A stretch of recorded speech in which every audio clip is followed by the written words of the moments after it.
Hey everyone, I am coming to everyone tonight about a matter that I have been fighting since November of 2016. It's a matter of trying to fight to protect a young child. In my county, they have hidden and covered up this crime. The child was 3 years old when she came to me and she disclosed criminal sexual conduct in the first degree. She as well went to 3 other adults and 1 minor child as well.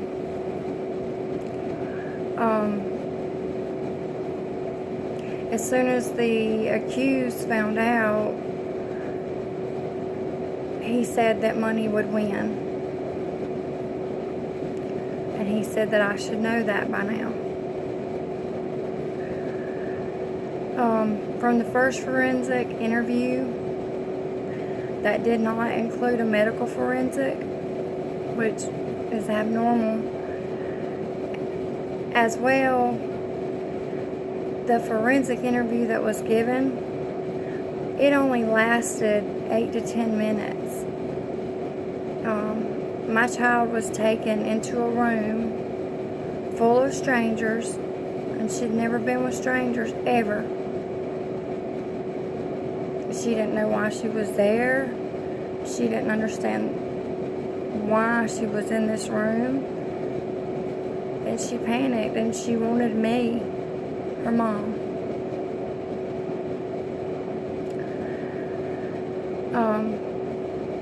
After this 8 to 10 minute forensic interview, they closed the case. Now, my daughter had only told me a limited amount about the criminal sexual conduct because I didn't know how to ask the questions. So after they closed the case, because the forensic interview didn't go how they thought it should, or they didn't actually give a proper, legitimate forensic, the case was closed. And then I'm initially, after that, begging for counseling for my child. She goes into counseling. She reports objects used to molest her. The counselor then goes to the police, requests the forensic. Police denied the forensic.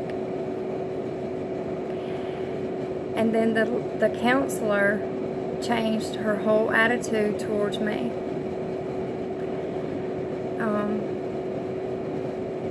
I've had 2 lawyers involved, both helped the accused. I'm trying to stay in order because this has been going on since November of 2016, so it's really hard to explain. After over 3 months of my daughter disclosing criminal sexual conduct, she gave a non-genuine recant.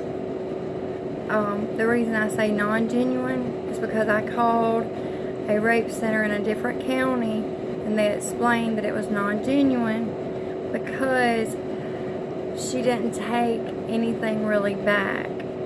She was apologizing for her dad. Anyways, I've been refused all contact and all ability to meet with the sheriff and with the solicitor.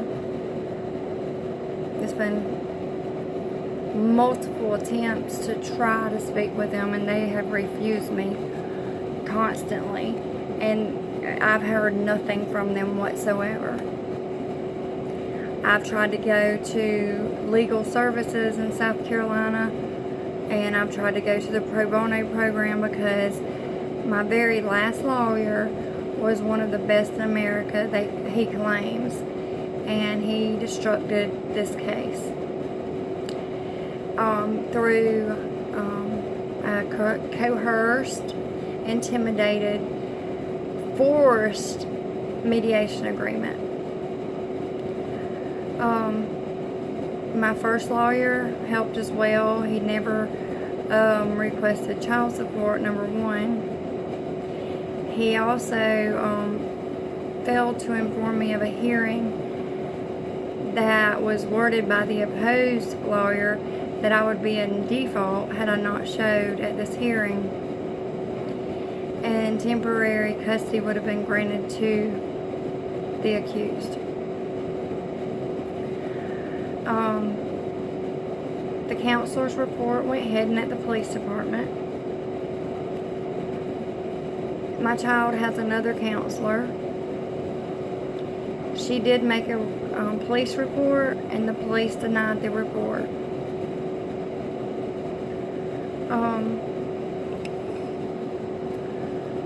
All I know is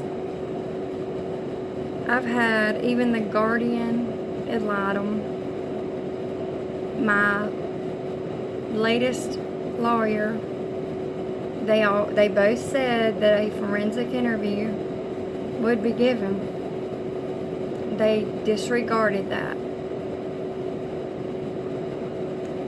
I am disabled.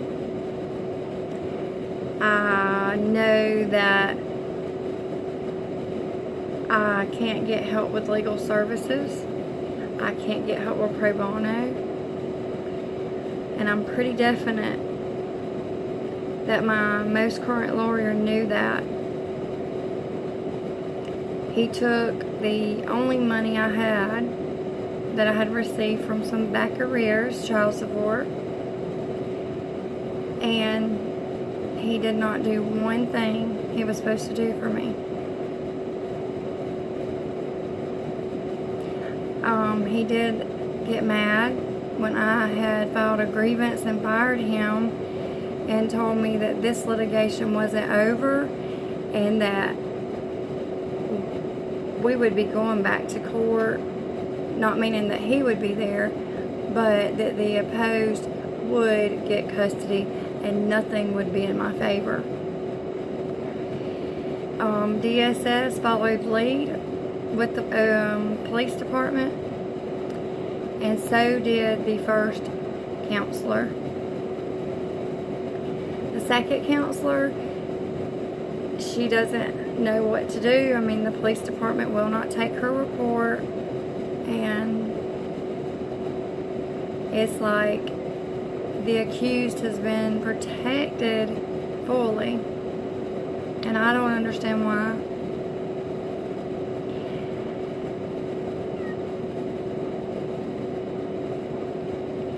Once the accused learned that a report was made in the beginning, he said money would win, and that I should know that by now, and that he was back 100% until the end, and that he would take custody, he would take the home,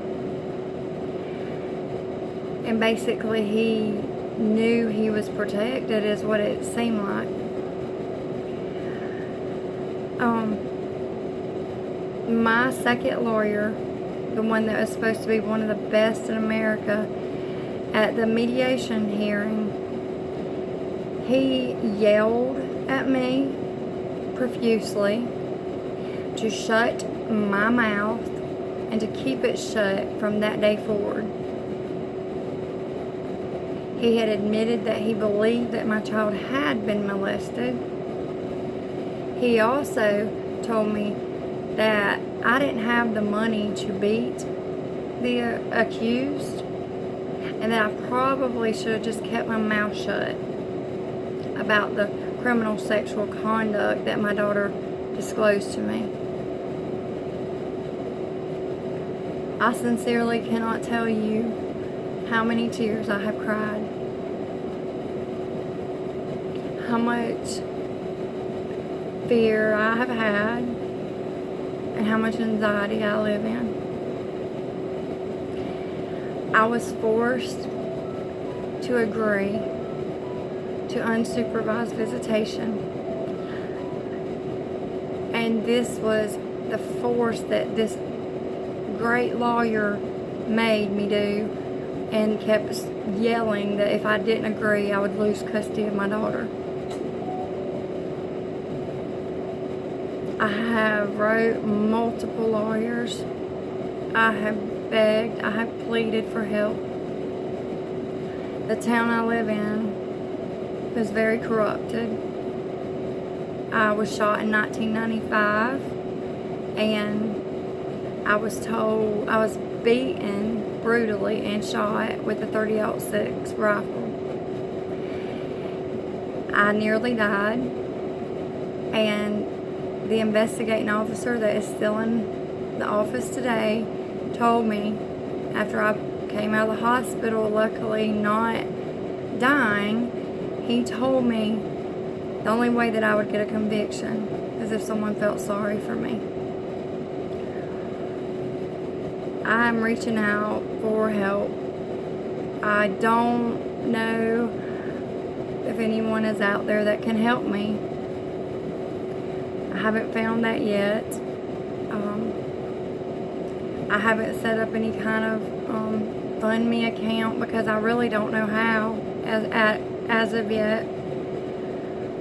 And I really need a lawyer to reach out. I'm in Oconee, South Carolina, and I need help.